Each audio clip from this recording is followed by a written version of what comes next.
बोलिए भगवान श्री कृष्ण की जय। गुरु नानक भगवान की जय। कल के वीडियो में हमने अघासुर का मोक्ष की कथा सुनी थी। भगवान ने उनको अपनी सारूप्य मुक्ति दी थी और वो कितना दुष्ट दैत्य था, अजगर के समान आकर के लेट गया था और उसमें उनके गोप बालक जो मित्र थे वो भी सब उसके मुंह के अंदर चले गए थे और वो मर भी गए थे। भगवान ने अपनी दिव्य अमृतमयी दृष्टि से जो है उन सबको जीवित किया और वो बाहर निकल आए। और उसके बाद हम लोगों ने सुना था कि अघासुर के सिर से एक ज्योति निकली और वो भगवान के बाहर निकलते ही जो है उस में वो समा गई। और ये जो अघासुर के वध की लीला थी, ये गोप बालकों ने जो है अपने घर जाकर ये भगवान ने 5वें वर्ष में लीला की थी। और उस दिन न कह करके उसके 1 वर्ष बाद 6वें वर्ष में ये भगवान की इस लीला को, अघासुर की लीला को अपने घर वालों को, परिवार वालों को बताया था। तो यहाँ राजा परीक्षित जी ने जो है कथा ये सुखदेव जी परीक्षित जी को सुना रहे हैं। यहाँ राजा परीक्षित जी ने इसमें पिछले अध्याय में जो है पूछा था सुखदेव जी से कि ऐसा क्या कारण था, उसमें भी कोई रहस्य होगा, कोई भगवान की लीला का रहस्य ही होगा कि जो गोप बालकों ने ये जो भगवान ने लीला 5वें वर्ष में की थी, ठीक 1 साल बाद जब 5वें वर्ष की लीला को 6वें वर्ष में जा करके अपने घर वालों को, परिवार वालों को बताया था। इसका क्या कारण था, इसका क्या रहस्य था, ये राजा परीक्षित का प्रश्न था। अंतिम रूप से जो है इस पिछले अध्याय का, और आज जो है ये 13वां अध्याय हम पढ़ रहे हैं, ब्रह्मा जी का मोह और उसका नाश। इसमें जो है सुखदेव जी जो है परीक्षित के उस प्रश्न के उत्तर से शुरू कर रहे हैं।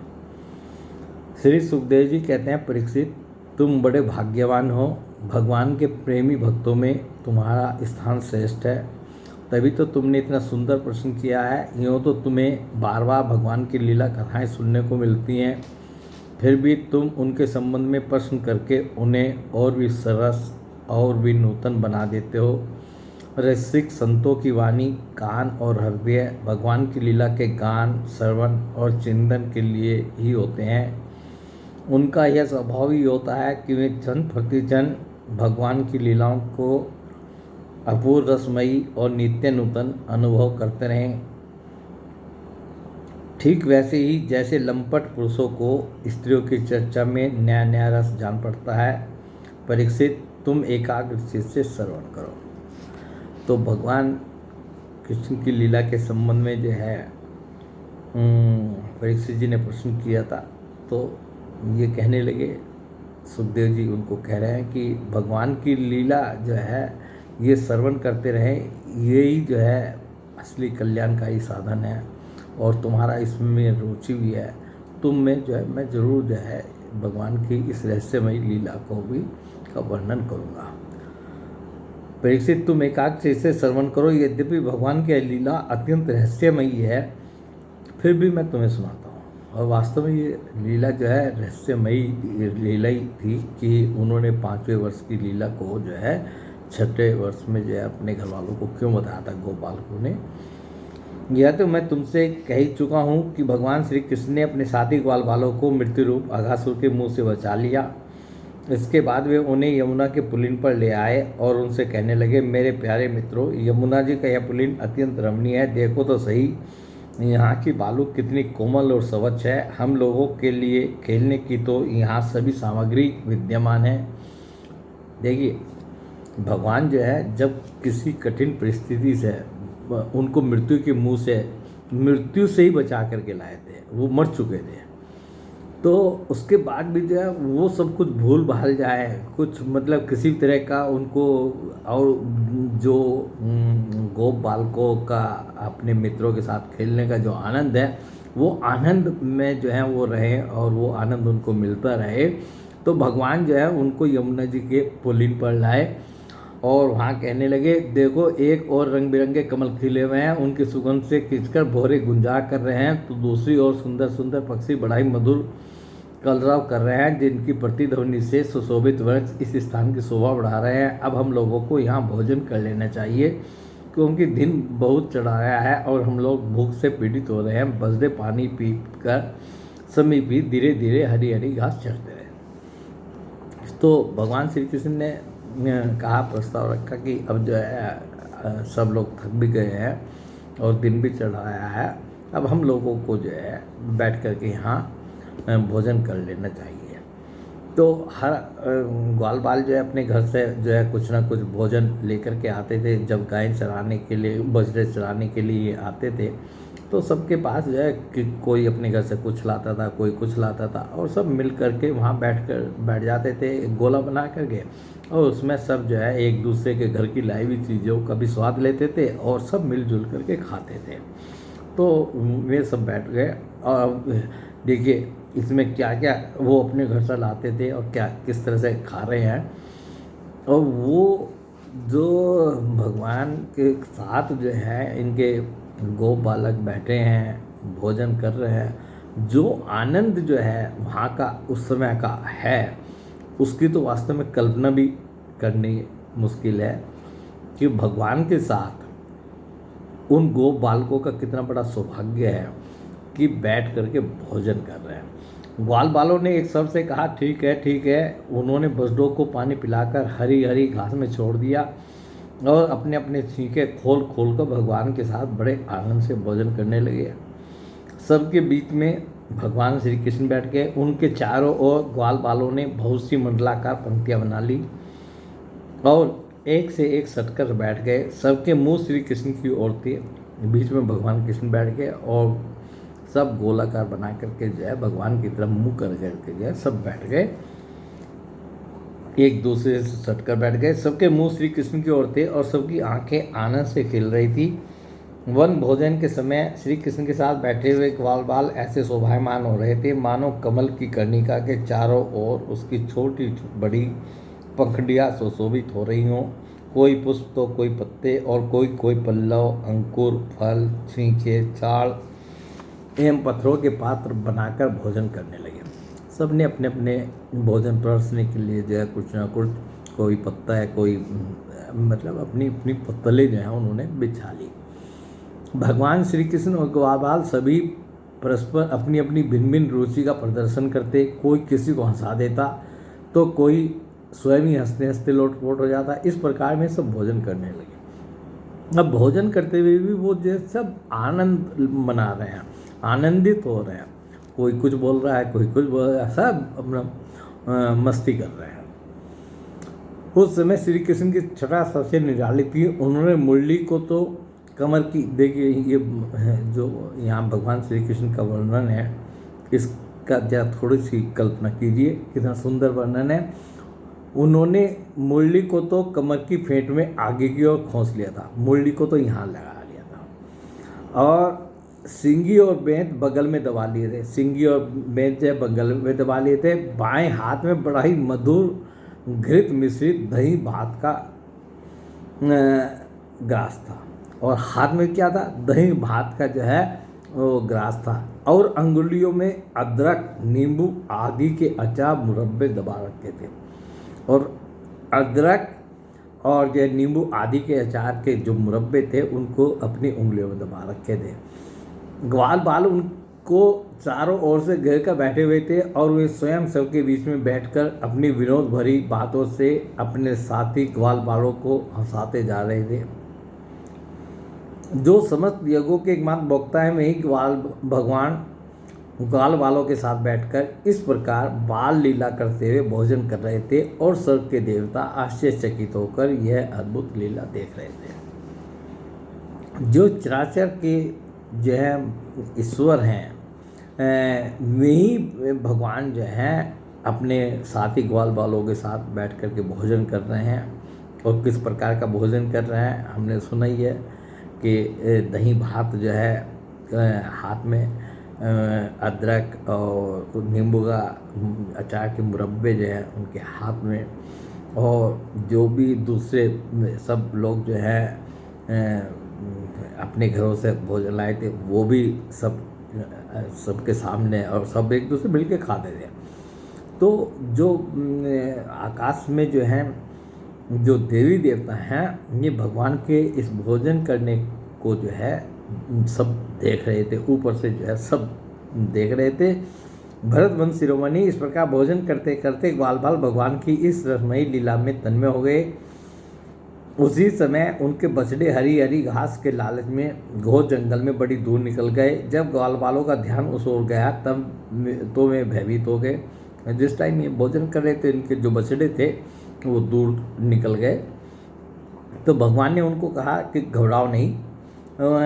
तब वे भयभीत हो गए। उस समय अपने भक्तों के भय को भगा देने वाले भगवान श्री कृष्ण ने कहा, मेरे प्यारे मित्रों, तुम लोग भोजन करना बंद मत करो, मैं अभी बछड़ों को लेकर के आता हूँ।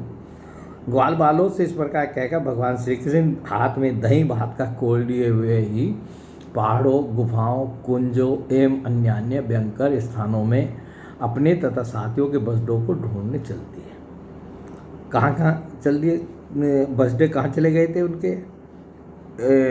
पता ही नहीं चल रहा था कि बछड़े जो है अभी थोड़ी दूर पे ही चल रहे थे और वहाँ से आगे निकल गए। और भगवान श्री कृष्ण जो है ग्वाल वालों को कहा कि आप भोजन करो और मैं जो आपके बछड़े ढूंढ के ला रहा हूँ। तो कहाँ गए? पहाड़ों में, गुफाओं में, कुंजों में और अन्य भयंकर स्थानों में अपने और साथियों के बछड़ों को ढूंढने चल दिए। परीक्षित, ब्रह्मा जी पहले से ही आकाश में उपस्थित थे। अब इतनी जगह भगवान को ढूंढने की जरूरत क्यों पड़ी, उसका कारण सुन लीजिए। परीक्षित, ब्रह्मा जी पहले से आकाश में उपस्थित थे। प्रभु के प्रभाव से अघासुर का मोक्ष देखकर उन्हें बड़ा आश्चर्य हुआ।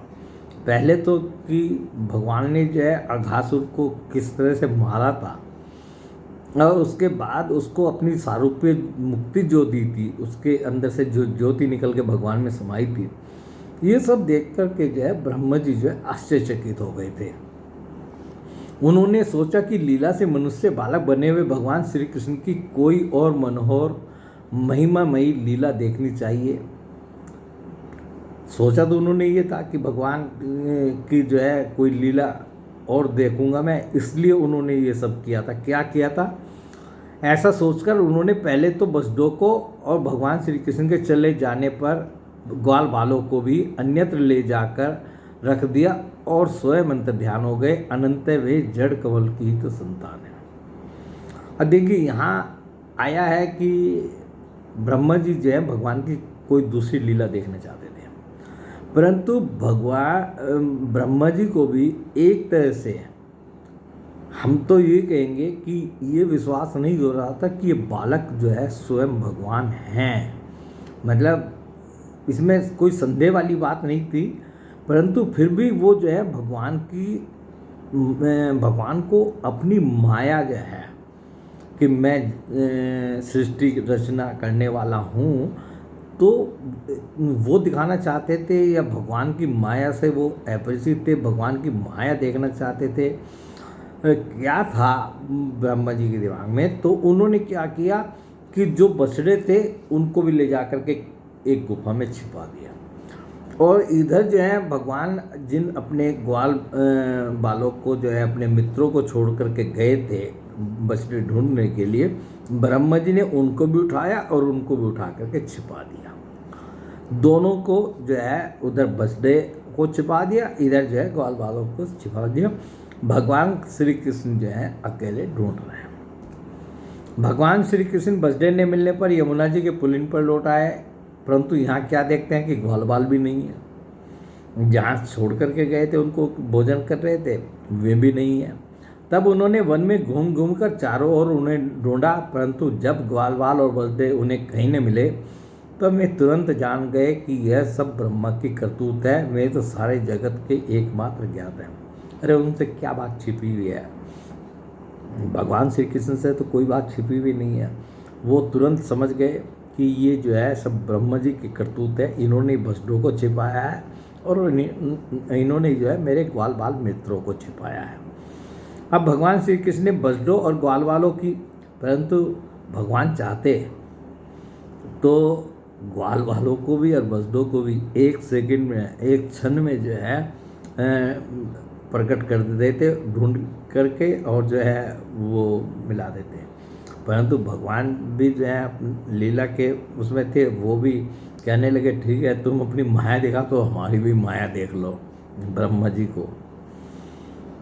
अब भगवान श्री कृष्ण ने बसडों और ग्वालवालों की माताओं को तथा ब्रह्मा जी को भी आनंदित करने के लिए अपने आप को ही बसडों और ग्वालवालों दोनों के रूप में बना लिया। जितने बछड़े थे, जितने ग्वाल बाल थे, और जैसे जिस रूप के छोटे बड़े जैसे भी थे, वैसा ही रूप भगवान ने स्वयं का बना लिया। मतलब उतने ही बछड़े बन गए भगवान स्वयं, उतने ही ग्वाल बाल बन गए। यहाँ ये आया है इसमें टिप्पणी में कि भगवान सर्व समर्थ हैं, वे ब्रह्मा जी के चुराए हुए ग्वाल बाल और बसडों को ला सकते थे, किंतु इससे ब्रह्मा जी का मोह दूर न होता और वे भगवान की उस दिव्य माया का ऐश्वर्य न देख सकते जिसने उनके विषकर्ता होने के अभिमान को नष्ट किया। इसलिए भगवान उन्हीं ग्वाल बाल और बसडों को न लेकर स्वयं ही वैसे ही एवं उतने ही ग्वाल बाल और बछड़े बन गए। तो अब आगे क्या हुआ, क्योंकि वे ही तो संपूर्ण विश्व के कर्ता सर्वशक्तिमान ईश्वर हैं। परीक्षित वे बालक और बछड़े संख्या में जितने थे, जितने छोटे छोटे उनके शरीर थे, उनके हाथ पैर जैसे थे, जिनके उनके पास जितनी और जैसी छड़ियाँ, भगवान ने जो है खाली ग्वालवाल और बसडे नहीं बने, उनके पास जो छड़ियाँ थी, छड़ियों भी भगवान खुद ही बन गए। छड़ियाँ, सींगी, बांसुरी, पत्ते और छींके थे जैसे, और जितने वस्त्राभूषण थे उनके सील, स्वभाव, गुण, नाम, रूप और अवस्थाएं जैसी थी, जिस प्रकार वे खाते पीते और चलते थे, ठीक वैसे ही और उतने ही रूपों में सर्वस्वरूप भगवान श्री कृष्ण प्रकट हो गए। जो भी मतलब सृष्टि एक तरह से जो है ग्वाल बालों की या बछड़ों की या उनके पास जो सामान था या जो वो वस्त्र पहने हुए थे या उनका जो स्वभाव था, जो भी कुछ जैसा था, ज्यों का त्यों भगवान ने जो है उतने ही रूपों में अपने आप को प्रकट कर दिया। उतने ही रूप में स्वरूप भगवान श्री कृष्ण प्रकट हो गए। उस समय यह संपूर्ण जगत विष्णु रूप है, यह वेदवाणी मानो मूर्ति मति होकर प्रकट हो गई। वास्तव में जो है ये सत्य भी है कि जो भी कुछ है वो भगवान ही है, और परंतु यहाँ तो ये बात जो है भगवान ने जो है हर चीज़ में भगवान ही भगवान थे। चाहे छींका देख लो, चाहे उनकी बेंत देख लो, चाहे जो उनके वस्त्र देख लो, चाहे उनके ग्वाल वालों को, बछड़ों को, हर चीज़ में भगवान में, सब कुछ कृष्ण में हो गया था। तो वास्तव में जो है ये सब जो है संपूर्ण जगत विष्णु रूप है। तो यह वाणी जो है वो भगवान ने प्रत्यक्ष करके सत्य रूप से जो है दिखला दी। सर्वात्मा भगवान स्वयं ही बछड़े बन गए और स्वयं ही ग्वालवाल अपने आत्मस्वरूप बछड़ों को अपने आत्मस्वरूप ग्वालवालों के द्वारा घेर कर अपने ही साथ अनेकों प्रकार के खेल खेलते हुए उन्होंने व्रज में प्रवेश किया। और क्या किया, बछड़े और ग्वाल वो तो बने ही ग्वालवाल, और उनके साथ जैसे खेलते थे उसी तरह से अपने आप में ही जो है वो खेलना शुरू कर दिया। स्वयं से खुद भी श्री कृष्ण और ग्वालवाल भी श्री कृष्ण, बछड़े भी श्री कृष्ण। तो जैसे जो जो खेल खेलते थे, जैसे कूदते फांदते वो अपना आते जाते थे, उसी तरह वो सब जो है उन्होंने शुरू कर दिया। परीक्षित जिस ग्वाल बाल के जो बछड़े थे उन्हें उसी ग्वाल बाल के रूप से अलग अलग ले जाकर उसकी बाखल में घुसा दिया। जो बछड़ा जो है या ग्वाल बाल जो है जिस घर का था उसी घर में जो है ले जा कर के भगवान ने उनको अंदर कर दिया और विभिन्न बालकों के रूप में उनके भिन्न भिन्न घरों में चले गए। और जो बालक जो है जिस घर का था, अब तो बालक कोई था नहीं, अब तो जो भी थे श्री कृष्ण थे बालक के रूप में, वो जो है अपने अपने घरों में उसी के घर में चले गए।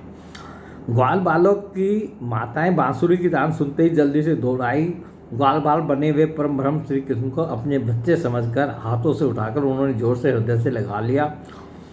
उनमें अपने स्तनों से वात्सल्य स्नेह की अधिकता के कारण सुधा से भी मधुर और आशा से भी मादक चुचुआता हुआ दूध उन्हें पिलाने लगी। अब जो है देखिए, रोज उनके बच्चे आते थे और आते थे बछड़ों को चरा करके जब लौटते थे तो माताएं जो हैं उनको अपने हृदय से जो है लगा लेती थी, चिपका लेती थी। आज किसको चिपका रही हैं? आज भगवान श्री कृष्ण को चिपका रही हैं। रूप जो है उनका उनके पुत्र का ही है, परंतु माताएं जो हैं उनको अपने हृदय से चिपका रही हैं। तो ये उन गोपियों का, उन माताओं का जो है इच्छा थी कि भगवान श्री कृष्ण जो हैं ये हमारे पुत्र रूप में भी यदि ऐसे हमें भी मिलते तो आज भगवान जो है उन सबकी इच्छा पूरी कर रहे हैं। और ये इच्छा उन्होंने एक दिन के में नहीं पूरी की, 1 वर्ष तक इसी कार्यक्रम को करते रहे। 1 वर्ष तक वो भगवान जो है बछड़े और ग्वाल बाल बने रहे और हर रोज़ लौटते थे। इसी तरह माताओं को इनको इधर जो माताओं को जो है आनंद देते थे और उधर जो गाय थी जिनके बछड़े बनकर के वो आते थे। अब गायों का भी सौभाग्य देखिए कि बछड़े के रूप में भगवान श्री कृष्ण उनका दूध दे रहे हैं। मतलब कितनी बड़ी चीज़ यह है। परीक्षित इसी प्रकार प्रतिदिन संध्या समय भगवान श्री कृष्ण ग्वाल बालों के रूप में वन से लौट आते और अपनी बाल सुलभ लीलाओं से माताओं को आनंदित करते। वे माताएं उन्हें उठन लगाती, नहलाती, चंदन का लेप करती, अच्छे अच्छे वस्त्र और गहनों से सजाती, दोनों बाहों के बीच में ड्रिड से बचाने के लिए काजल का डिटोना लगा देती और भोजन कराती और तरह तरह से बड़े लाड़ प्यार से उनका लालन पालन करती। ये माताएं जो है अपने बालकों के साथ प्रतिदिन करती थी और वही कार्यक्रम अभी भी चल रहा है, परंतु बालकों की जगह कौन है? भगवान श्री कृष्ण है। ग्वालिनों के समान गौवें भी जब जंगलों में से चलकर जल्दी जल्दी लौटती और उनकी हुंकार सुनकर उनके प्यारे बछड़े दौड़कर उनके पास आ जाते, तब वे बार बार उन्हें अपनी जीभ से चाटती। गौवें जो अपने बछड़ों को अपनी जीभ से चाटती थी, अपना दूध पिलाती। उस समय स्नेह की अधिकता के कारण उनके थनों से स्वयं ही दूध की धारा बहने लगती। इन गायों और ग्वालिनों का मातृभाव पहले जैसा ही ऐश्वर्य, ज्ञान रहित और विशुद्ध था। उनके भाव में कोई अंतर नहीं आया था कि जैसा वो अपने पुत्रों को, वो तो अपना पुत्र ही समझ रही थी, गायें उनको अपना बछड़ा ही समझ रही थी, तो उनके भाव में कोई अंतर नहीं था, वैसा ही बिल्कुल विशुद्ध था। हाँ, अपनी असली पुत्रों की अपेक्षा उस समय उनका स्नेह अवश्य अधिक था, परंतु अब क्या था? अब ये जो है उनके पुत्र को की जगह या बछड़ों की जगह भगवान श्री कृष्ण थे, तो उनका जो वात्सल्य स्नेह था वो बहुत अधिक हो गया था। इसी प्रकार भगवान भी उनके पहले पुत्रों के समान ही पुत्र भाव दिखला रहे थे, परंतु भगवान में उन बालकों के जैसा मोह का भाव नहीं था कि मैं इनका पुत्र हूँ। बालकों में तो मोह होता था कि मैं इनका पुत्र हूँ, परंतु भगवान तो जो है वो तो मतलब बिल्कुल एकदम किसी प्रकार का उनमें वो भाव नहीं था। भगवान तो ब्रह्म हैं, ब्रह्म का भाव उनमें हमेशा हर समय वो रहता है। वो जिसके चाहे पुत्र बन जाएं, जिसके चाहे पिता बन जाएं, जो भी हो, परंतु भगवान तो अपने स्वरूप में जो है हमेशा स्थित रहते हैं। अपने बालकों के प्रति ब्रजवासियों की स्नेहलता दिन प्रतिदिन 1 वर्ष तक धीरे धीरे बढ़ती ही गई, यहाँ तक कि पहले श्री कृष्ण में उनका जैसा असीम और अपूर्व प्रेम था वैसा ही अपने इन बालकों के प्रति भी हो गया। तो देखिए कि मतलब जैसे मैंने बताया था कि वे सब माताएं जो हैं ग्वालिनी जो हैं ये चाहती थी कि भगवान श्री कृष्ण भी जो है हमारे पुत्र होते तो हम उनको इतना प्यार करती है, वो करती। तो जब ये 1 वर्ष तक भगवान ने लीला की तो उनका दिन प्रतिदिन जो है वो प्रेम जो है बढ़ता गया, वात्सल्य बढ़ता गया और वो जो है जैसा उनको श्री कृष्ण से प्रेम प्राप्त होता था, वही जो है उन्होंने महसूस करना शुरू कर दिया कि हमारे पुत्र भी जो है जैसा श्री कृष्ण से हमें प्रेम मिलता है वैसा ही जो है उनको मिलने लगा। इस प्रकार सर्वात्मा श्री कृष्ण बसडे और ग्वाल बालों के बहाने गोपाल बनकर अपने बालक रूप से वत्स रूप का पालन करते हुए 1 वर्ष तक वन और गोष्ठ में क्रीड़ा करते रहे। ये कार्यक्रम जो है पूरे 1 वर्ष तक चलता रहा। भगवान जो है ग्वाल बाल बन गए, बसडे बन गए, और जैसे वन में जो है चराने जाते थे उसी तरह चराने जाते, जैसे लौट के आते थे उसी तरह लौट के आते थे, जो कि घर में करते थे, जिस तरह से जो स्वभाव था जिसका जो, वो सब ज्यों का त्यों जो है, किसी को ये पता ही नहीं कि ये असली हैं नकली हैं, कुछ नहीं, वैसा का वैसा ही भगवान ने जो है अपना पूरा रूप स्वभाव और जो भी उनके एक्शंस थे, मतलब सब कुछ वैसा का वैसा ही जो है करते रहे। जब 1 वर्ष पूरा होने में 5-6 रातें शेष रह गई, तब एक दिन भगवान श्री कृष्ण बलराम जी के साथ बसडों को चराते हुए वन में गए। उस समय गौवें गोवर्धन की चोटी पर घास चर रही थी। वहाँ से उन्होंने वर्ष के पास ही घास चरते हुए बहुत दूर अपने बसडों को देखा। बसडों को देखते ही गौवों का वात्सल्य स्नेह उमड़ आया।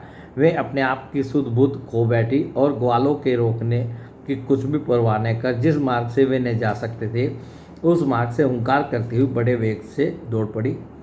तो गायें जो है अलग चरती थी और जो है बसडों को लेकर के भगवान श्री कृष्ण और बलराम जी जो है ये अपने साथ ग्वाल बालों के साथ जाते थे। तो एक दिन जो है वो बसडों को अलग चरते हुए जब देखा तो उनको जो है उन्होंने देखा तो वो हुंकार भरती हुई गायें जो है सब बसडों के पास दौड़ आई। उस मार्ग से हुंकार करती हुई बड़े वेग से दौड़ पड़ी। उस समय उनके थनों से दूध बहता जाता था, उनकी गर्दनें सिकुड़कर डील से मिल गई थी। वे पूंछ तथा सिर उठाकर इतने वेग से दौड़ रही थी कि मालूम होता था मानो उनके 2 ही पैर हैं। जिन गौवों के और भी बसडे हो चुके थे वे भी गोवर्धन के नीचे पहले बसडों के पास दौड़ आई और उन्हें स्नेहवश अपने आप बहता हुआ दूध पिलाने लगी।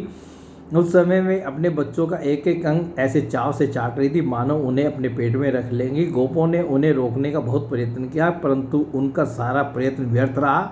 उन्हें अपनी विफलता पर कुछ लज्जा और गायों पर बड़ा क्रोध आया। जब वे बहुत कष्ट पाकर उठाकर उस कठिन मार्ग से उस स्थान पर पहुँचे तब उन्होंने बसडों के साथ अपने बालकों को भी देखा। गायों को बड़ी गायों को कौन चराते थे? ग्वाल बाल चलाते थे। और जो है ये जो बछड़े कौन चलाते थे? ये जो भगवान श्री कृष्ण और उनके मित्र जो लोग थे गोप बालक जो है वो चलाते थे।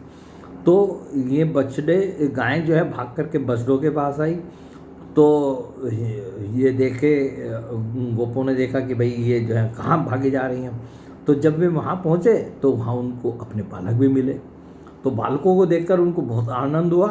अपने बच्चों को देखते ही उनका हृदय प्रेम रस से सरोबार हो गया। बालकों के प्रति अनुराग की बाढ़ आ गई। उनका क्रोध न जाने कहाँ हवा हो गया। उन्होंने अपने अपने बालकों को गोद में उठाकर हृदय से लगा लिया और उनका मस्तक सूंघकर अत्यंत आनंदित हुए। बूढ़े गोपों को अपने बालकों के आलिंगन से परम आनंद प्राप्त हुआ। वे निहाल हो गए। फिर बड़े कष्ट से उन्हें छोड़कर धीरे धीरे वहाँ से गए। जाने के बाद भी बालकों के और उनके आलिंगन के स्मरण से उनके नेत्रों के से प्रेम के आंसू बहते रहे। तो ये एक दिन की घटना की बात यहाँ कह रहे सुनाई है। अब बलराम जी ने देखा कि ब्रजवासी गौवें और ग्वालिनों की उन संतानों पर भी जिन्होंने अपनी माँ का दूध पीना छोड़ दिया है, क्षण प्रति क्षण प्रेम संपत्ति और उसके अनुरूप उत्कंठा बढ़ती जा रही है। तब वे विचार में पड़ गए क्योंकि उन्हें इसका कारण मालूम नहीं था। अब भगवान ने देखिए ये जो भी किया उसकी भनक जो है अभी तक 1 वर्ष बीतने जा रहा था, 5-6 दिन ही शेष थे। बलराम जी को भी नहीं पड़ी कि बलराम जी भी को ये नहीं पता चला कि ये सब श्री कृष्ण हैं।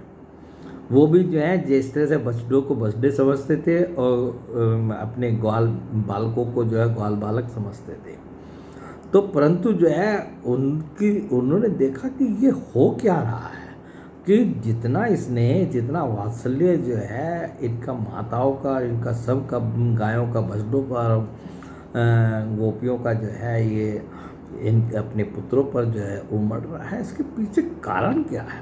पहले तो ऐसा नहीं होता था। तो यह कैसी विचित्र बात है। सर्वात्मा श्री कृष्ण में ब्रजवासियों का और मेरे जैसा अपूर्व स्नेह है, वैसा इन बालकों और बछड़ों पर भी बढ़ता जा रहा है। यह कौन सी माया है, कहाँ से आई है? ये किसी देवता की, मनुष्य की अथवा असुरों की? परंतु क्या ऐसा भी संभव है? नहीं नहीं, यह तो मेरे प्रभु की ही माया है, और किसी की माया में ऐसी सामर्थ्य नहीं जो मुझे भी मोहित कर ले। वास्तव में बात सही थी कि बलराम जी भी मोहित हो जाए कि ऐसी तो किसी में कोई माया फैला ही नहीं सकता था। तो उनकी समझ में आया कि मेरे भगवान श्री कृष्ण की ही माया है जिसने कि मुझे भी मोहित किया है। बलराम जी ने ऐसा विचार करके फिर क्या किया, उन्होंने ध्यान लगा के देखा कि क्या है भाई, इसका असली रहस्य क्या है, ये समझो। बलराम जी ने ऐसा विचार करके ज्ञान दृष्टि से देखा तो उन्हें ऐसा मालूम हुआ कि इन सब बछड़ों और ग्वाल बालों के रूप में केवल श्री कृष्ण ही है। केवल श्री कृष्ण ही है, ये कोई ग्वाल बाल नहीं है, कोई बछड़े नहीं है। तब उन्होंने श्री कृष्ण से कहा, भगवान ये ग्वाल बाल और बछड़े न देवता है और न तो कोई ऋषि ही। इन भिन्न भिन्न रूपों का आश्रय लेने पर भी आप अकेले ही इन रूपों में प्रकाशित हो रहे हैं। कृपया स्पष्ट करके थोड़े भी बतला दीजिए कि आप इस प्रकार बछड़े, बालक, सिंगी, रस्सी आदि के रूप में अलग अलग क्यों प्रकाशित हो रहे हैं। तब भगवान ने ब्रह्मा की सारी करतूत सुनाई और बलराम जी ने सब बातें जान ली। अब उनसे तो कुछ छिपाना नहीं था बलराम जी से तो भगवान को। तो जो है जब उन्होंने पूछा कि आप ही सब में प्रकाशित हो रहे हैं, सब में आप ही का रूप मैं देख रहा हूँ, तो इसका क्या रहस्य है, क्या कारण है? तब भगवान ने जो है उनको सारी बात जो है बतलाई कि ब्रह्मा जी ने ऐसे ऐसे किया था कि पहले बछड़ों को छिपा दिया, फिर ग्वाल बालों को छिपा दिया, और हमने भी सोचा कि ठीक है, ब्रह्मा जी ने अपनी माया दिखानी चाहिए तो वो हमारी भी माया देख लें। तो जो है उतने ही रूपों में जो है हमने अपने आप को बनाया, और ये सब जो है ब्रह्मा जी की करतूत है। परीक्षित, तब तक ब्रह्मा जी ब्रह्मलोक से ब्रज में लौट आए। उनके कालमान से अब तक केवल एक त्रुटि, जितनी देर में तीखी सुई से कमल की पंखुड़ी सीधे समय व्यतीत हुआ था। ब्रह्मा जी का कितने समय व्यतीत हुआ था? जितनी देर में एक कमल की पंखुड़ी में से एक सुई से यदि बींधे तो उतना समय लगता है। इतना ब्रह्मा जी का समय हुआ था। 1 वर्ष का जो समय है, यहाँ तो 1 वर्ष का समय हुआ इस संसार में, अब ब्रह्मा जी का समय उतना ही हुआ था। उन्होंने देखा कि भगवान श्री कृष्ण ग्वाल बाल और बछड़ों के साथ 1 साल से पहले की भांति ही क्रीड़ा कर रहे हैं। ये देखा कि ये तो जो है ग्वाल बाल भी हैं, बछड़े भी हैं, और सब क्रीड़ा चल रही है, और मैं तो इनको छिपा करके गया था। वे सोचने लगे, गोकुल में जितने भी ग्वाल बाल और बछड़े थे, वे तो मेरी माया माई सैया पर सो रहे हैं। उनको तो मैंने अपनी माया से अचेत कर दिया था। वे तब से अब तक सचेत नहीं हुए। तब मेरी माया से मोहित ग्वाल बाल और बछड़ों के अतिरिक्त ये उतने ही दूसरे बालक और बछड़े कहाँ से आ गए जो 1 साल से भगवान के साथ खेल रहे हैं? सोचने लगे ब्रह्मा जी कि मैंने तो जो है उन बालकों को छिपा दिया था, उनको अचेत कर दिया था, और वो अचेत हुए पड़े हुए हैं बेचारे 1 साल से जो हैं। और ये 1 साल से जो ये बालक और बछड़े बने हुए हैं जिनके साथ ये भगवान कृष्ण खेल रहे हैं, आखिर ये कौन है? ब्रह्मा जी ने दोनों स्थानों पर दोनों को देखा। पहले कभी उधर निगाह दौड़ाए कि जहाँ वो छिपा करके गए थे, जहाँ अचेत करके गए थे, वहाँ पर भी जो है वो अचेत पड़े हुए हैं। और फिर यहाँ आकर के इधर की तरफ निगाह उठाई, यहाँ भगवान श्री कृष्ण के साथ खेल रहे हैं। तो ब्रह्मा जी आश्चर्यचकित हो गए। अपनी ज्ञान दृष्टि से उनका रहस्य खोलना चाहा, परंतु इन दोनों में से कौन से पहले के ग्वाल बाल हैं और कौन से पीछे बना लिए गए हैं, इनमें से कौन से सच्चे और कौन से बनावटी, इस बात को वे किसी प्रकार नहीं समझ सके। अब भगवान ने यहाँ से जो है अपनी माया दिखानी शुरू की।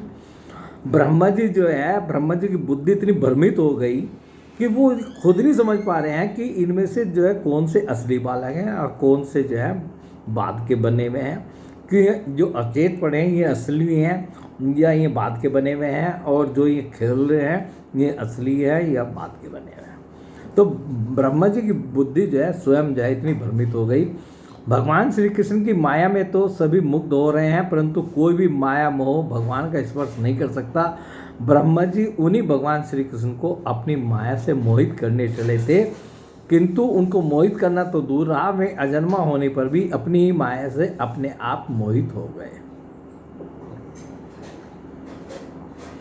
जिस प्रकार रात के घोर अंधकार में कोहरे के अंधकार का और दिन के प्रकाश में जुगनू के प्रकाश का पता नहीं चलता, वैसे ही जब क्षुद्र पुरुष महापुरुषों पर अपनी माया का प्रयोग करते हैं तब वह उनका तो कुछ बिगाड़ नहीं सकती, अपना ही प्रभाव खो बैठती है। तो यहाँ ब्रह्मा जी की कुछ माया न चलनी थी न चली, और जो है अपना वो प्रभाव भी जो है माया का जाता रहा, और भगवान की माया में जो है ब्रह्मा जी खुद जो है मोहित हो गए। ब्रह्मा जी विचार कर ही रहे थे कि उनके देखते देखते उसी क्षण सभी ग्वाल बाल और बजडे श्री कृष्ण के रूप में दिखाई पड़ने लगे। सबके सब सजल जलधर के समान श्यामवर्ण पीताम्बरधारी, शंख चक्र गदा और पद्म से युक्त चतुर्भुज, सबके सिर पर मुकुट, कानों में कुंडल और कंठों में मनोहर हार तथा वनमाला शोभायमान हो रही थी। अब क्या हुआ? अब ब्रह्मा जी इतना सोच ही रहे थे कि जितने भी ग्वाल बाल थे, जितने भी बछड़े थे, सब जो है श्री कृष्ण रूप में, जैसा भगवान श्री कृष्ण का रूप था, जैसा उनकी छवि थी, जो वस्त्र वो पहने थे, जो आभूषण पहने हुए थे, सब के सब एक रूप जैसे जो है ब्रह्मा जी को दिखने लगे। अब न वो ग्वाल बाल नहीं दिखाई दे रहे, बछड़े नहीं दिखाई दे रहे, वो सब श्री कृष्ण का जैसा रूप, जैसा वेश, जैसे आभूषण, सब भगवान श्री कृष्ण के रूप में जो है दिखाई दे रहे हैं। उनके वक्ष स्थल पर सुवर्ण की सुनहरी रेखा, श्रीवत्स, बाहुओं में बाजूबंद, कलाइयों में शंखाकार, रत्नों से जड़े कंगन, चरणों में नूपुर और कड़े, कमर में करधनी और अंगुलियों में अंगूठियां जगमगा रही थी। वे नख से शिखर तक समस्त अंगों में कोमल और नूतन तुलसी की मालाएं, जो उन्हें बड़े भाग्यशाली भक्तों ने पहनाई थी, धारण किए हुए थे। उनकी मुस्कान चांदनी के समान उज्ज्वल थी और रत्नारे नेत्रों की कटाक्षपूर्ण चितवन बड़ी ही मधुर थी। ऐसा जान पड़ता था मानो वे इन दोनों के द्वारा सतगुण और रजोगुण को स्वीकार करके भक्तजनों के हृदय में शुद्ध लालसाएं जगाकर उनको पूर्ण कर रहे हैं। ब्रह्मा जी ने यह भी देखा कि उन्हीं के जैसे दूसरे ब्रह्मा से लेकर तीन तक सभी चराचर जीव मूर्तिमान होकर नाचते गाते अनेक प्रकार की पूजा सामग्री से अलग अलग भगवान के उन सब रूपों की उपासना कर रहे हैं। ये तो देखा ही कि ये सब भगवान श्री कृष्ण के रूप हैं, और क्या देखा कि मेरे जैसे ब्रह्मा, स्वयं ब्रह्मा जी और दूसरे जितने भी भगवान की पूजा करने वाले जो थे चराचर जीव, मूर्तिमान होकर नाचते गाते हुए भगवान की जो है उन सब रूपों की अलग अलग, उतने ब्रह्मा हो गए, उतने ही जो है दूसरे जीव हो गए, और जो है वो उनकी भगवान के हर रूप की अलग अलग पूजा भी हो रही है। उन्हें अलग अलग अनिमा, महिमा आदि सिद्धियाँ, माया विद्या आदि विभूतियाँ और महत्व आदि 24 तत्व चारों ओर से घेरे हुए हैं। प्रकृति में क्षोभ उत्पन्न करने वाला काल, उसके परिणाम का कारण स्वभाव, वासनाओं को जगाने वाला संस्कार, कामनाएं, कर्म, विषय और फल, सभी मूर्तिमान होकर भगवान के प्रत्येक रूप की उपासना कर रहे हैं। भगवान की सत्ता एवं महत्ता के सामने उन सभी की सत्ता और महत्ता अपना अस्तित्व खो बैठी थी। तो ये जब जो है ब्रह्मा जी ने देखा कि मैं भी और पूरा के पूरे जो है जीव जो हैं वो भगवान की किस तरह सेवा कर रहे हैं, कैसे पूजा कर रहे हैं, तो ब्रह्मा जी ने यह भी देखा कि वे सभी भूत, भविष्य और वर्तमान काल के द्वारा सीमित नहीं है, त्रिकाल बाधित सत्य हैं। वे सबके सब स्वयं प्रकाश और केवल अनंत आनंद स्वरूप हैं। उनमें जड़ता अथवा चेतनता का भेदभाव नहीं, वे सब के सब एक रस हैं। यहाँ तक कि उपनिषददर्शी तत्वज्ञानियों की दृष्टि भी उनकी अनंत महिमा का स्पर्श नहीं कर सकती। इस प्रकार ब्रह्मा जी ने एक साथ ही देखा कि वे सब के सब उन पर ब्रह्म परमात्मा श्री कृष्ण के ही स्वरूप हैं, जिनके प्रकाश से सारा जगत प्रकाशित हो रहा है। ये सब जो है ब्रह्मा जी ने जो है देखा। ये अत्यंत आश्चर्य में दृश्य देखकर ब्रह्मा जी तो चकित रह गए। उनकी 11 इंद्रियां, 5 कर्मेंद्रियां, 5 ज्ञानेंद्रियां और 1 मन क्षुब्ध एवं स्तब्ध रह गई। वे भगवान के तेज से निस्तेज होकर मौन हो गए। अब उनकी बुद्धि काम करनी बंद हो गई, कर दी। उस समय में ऐसे स्तब्ध होकर खड़े रह गए मानव वृक्ष के अधिष्ठात्र देवता के पास एक पुतली खड़ी हो। परीक्षित, अब ये सुखदेव जी जो हैं परीक्षित को बतला रहे हैं कि परीक्षित, भगवान का स्वरूप तर्क से परे है, उनकी महिमा असाधारण है, वह स्वयं प्रकाश, आनंद स्वरूप और माया से अतीत है। वेदांत भी साक्षात रूप से उसका वर्णन करने में असमर्थ हैं, इसलिए उससे भिन्न का निषेध करके आनंद स्वरूप ब्रह्म का किसी प्रकार कुछ संकेत करता है। यद्यपि ब्रह्मा जी समस्त विद्याओं के अधिपति हैं, तथापि भगवान के दिव्य स्वरूप को वे तनिक भी नहीं समझ सके कि यह क्या है। यहाँ तक कि वे भगवान के उन महिमा में रूपों को देखने में भी असमर्थ हो गए। ब्रह्मा जी की आंखें चौंधी आ गई कि इतने रूप भगवान के जो हैं और जिस तरह से चमक रहे थे, तो वो उनको रूप को देखने में भी असमर्थ हो गए। उनकी आंखें मूंद गई। भगवान श्री कृष्ण ने ब्रह्मा के इस मोह और असमर्थता को जानकर बिना किसी प्रयास के तुरंत अपनी माया का पर्दा हटा दिया। जब भगवान अपने भक्तों पे का कष्ट तो देख नहीं पाते, उस को तो सहने में उनको कष्ट होता है। जब उन्होंने ब्रह्मा जी का कष्ट देखा कि अब इनको कष्ट हो रहा है, अब इन सबको रूपों को भी नहीं देख पा रहे हैं, तो उन्होंने जो है अपनी माया का जो पर्दा था वो हटा दिया। अब माया का पर्दा हट गया तो इससे क्या हुआ? इससे ब्रह्मा जी को ब्रह्म ज्ञान हुआ। वे मानव मरकर फिर जी उठे। सचेत होकर उन्होंने ज्यों त्यों करके बड़े कष्ट से अपने नेत्र खोले और तब कहीं उन्हें अपना शरीर और यह जगत दिखाई पड़ा। फिर ब्रह्मा जी जब चारों ओर देखने लगे, तब पहले दिशाएं, उसके बाद तुरंत ही उनके सामने वृंदावन दिखाई पड़ा। वृंदावन सबके लिए एक सा प्यारा है। जिधर देखिए उधर ही जीवों को जीवन देने वाले फल और फूलों से लदे हुए, हरे हरे पत्तों से लहराते हुए वृक्षों की पातें शोभा पा रही हैं। भगवान श्री कृष्ण की लीला भूमि होने के कारण वृंदावन धाम में क्रोध, तृष्णा आदि दोष प्रवेश नहीं कर सकते।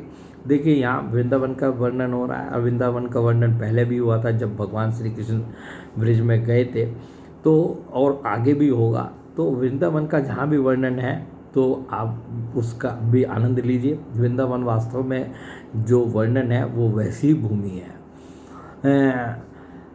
वहाँ स्वभाव से ही परस्पर दुष्जय वैर रखने वाले मनुष्य और पशु पक्षी भी प्रेमी मित्रों के समान हिल मिलकर एक साथ रहते हैं। ब्रह्मा जी ने वृंदावन का दर्शन करने के बाद देखा कि अद्वितीय परब्रह्म गोवंश के बालक का सा नाट्य कर रहा है। एक होने पर भी उसके सखा हैं, अनंत होने पर भी, जो भगवान अनंत हैं वे अनंत होने पर भी वह इधर उधर घूम रहा है। उसका ज्ञान अगाध होने पर भी वह अपने ग्वाल बाल और वसुडों को ढूंढ रहा है। ब्रह्मा जी ने देखा जैसे पहले दिन जो है जब भगवान जो है वसुडों को ढूंढने के लिए निकले थे, तो उसी रूप में जो है अब जो है ब्रह्मा जी जो है भगवान का दर्शन कर रहे हैं कि वो जो है अनंत होने पर भी अपने वसुडों को ढूंढ रहा है। ब्रह्मा जी ने देखा कि जैसे भगवान श्री कृष्ण पहले हाथ में दही भात का कोड़ लिए उन्हें ढूंढ रहे थे, वैसे ही अब भी अकेले ही उनकी खोज में लगे हैं। दही भात का कोड़ जो है उनके हाथ में है और उसी प्रकार वो ढूंढ रहे हैं। भगवान को देखते ही ब्रह्मा जी अपने वाहन हंस पर से कूद पड़े। अब उनका सारा मोह और सारी वो जो है दूर हो चुकी थी ब्रह्मा जी की, तो वो जो है सबसे पहले जो है अपने हंस से जो उनकी सवारी है उससे कूदे और सोने के समान चमकते हुए अपने शरीर से पृथ्वी पर दंड की भांति गिर गए और एकदम जो है साष्टांग जो है भगवान श्री कृष्ण के सामने जो है उन्होंने अपने चारों मुकुटों के अग्रभाग से भगवान के चरण कमलों का स्पर्श करके नमस्कार किया और आनंद के आंसुओं की धारा से उन्हें नहला दिया। तो भगवान ब्रह्मा जी के जो है चार मुख हैं, तो चारों से जो है उनके मुकुटों से भगवान के चरणों का स्पर्श किया और जो है इतने प्रेम के आंसू निकले कि उनसे जो है भगवान को नहला दिया, धारा से उन्हें नहला दिया। वे भगवान श्री कृष्ण की पहले देखी हुई महिमा का बार बार स्मरण करते, उनके चरणों पर गिरते, बार बार गिरते, बार बार उठते और फिर गिर पड़ते। इस प्रकार बहुत देर तक वे भगवान के चरणों में ही पड़े रहे। फिर धीरे धीरे उठे और अपने नेत्रों के आंसू पहुँचे। प्रेम और मुक्ति के एकमात्र उद्गम भगवान को देखकर उनका सिर झुक गया। वे कांपने लगे। अंजलि बांधकर बड़ी नम्रता और एकाग्रता के साथ गदगद वाणी से वे भगवान की स्तुति करने लगे। ये ब्रह्मा जी ने जो भगवान की स्तुति की है, बहुत सुंदर स्तुति की है और इस स्तुति को भी जो है हम अगले वीडियो में पूर्ण रूप से पढ़ेंगे। बोले भगवान श्री कृष्ण की जय, गुरु नारायण भगवान की जय।